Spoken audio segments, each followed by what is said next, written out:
Fala pessoal, no vídeo de hoje nós vamos explorar um pouco sobre a implementação de um algoritmo de compressão de dados, que no nosso caso aqui foi um algoritmo chamado Boxcar Loop, e vamos entender os seus efeitos na visualização de dados, né? Por que isso, né? Isso para a gente trabalhar com compressão dos dados, né? A compressão de dados é essencial para otimizar o armazenamento e a transferência de informações, né? Especialmente em sistema que a gente tem grande volume de dados.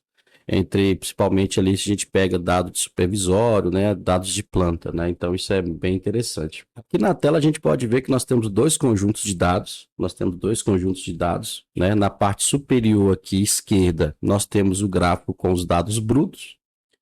E na parte inferior aqui da esquerda, nós temos os dados aplicados ao algoritmo de compressão, né?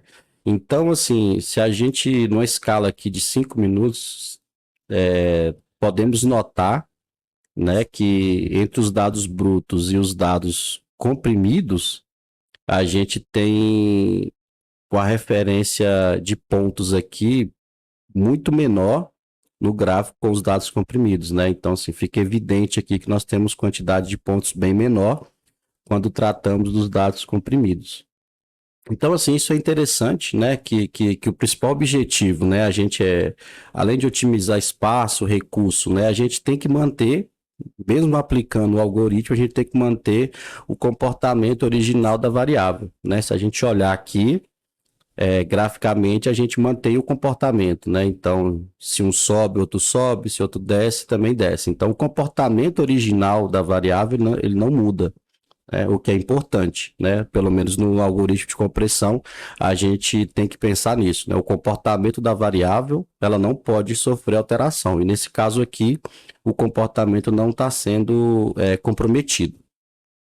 Outro ponto importante, né, que a gente observa, primeiro, manteve, né, o comportamento da variável, mesmo mantendo a quantidade de pontos menor, né, quando os dados são comprimidos.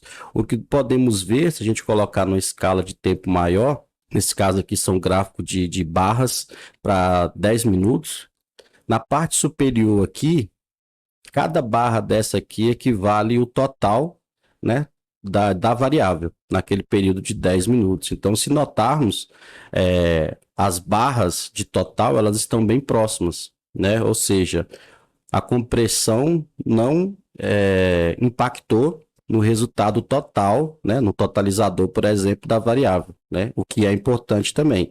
Não impactar no comportamento da variável, né? Não temos mantemos o comportamento da variável, mostrando os gráficos de linha, e se a gente totalizar também, mantemos o comportamento comparando as duas variáveis, né? Então, isso também é muito interessante.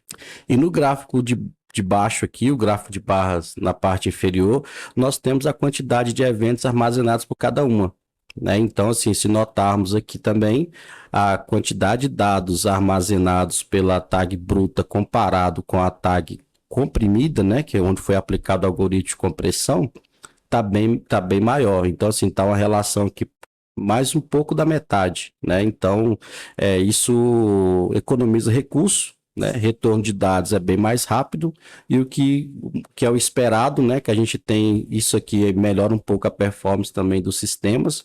E notamos aqui também que não temos impacto no resultado final, né? O que é muito interessante, o que mostra realmente a eficácia, né, de quando a gente aplica o algoritmo de compressão de dados. Então, assim, o resultado foi bem esperado, o resultado foi positivo.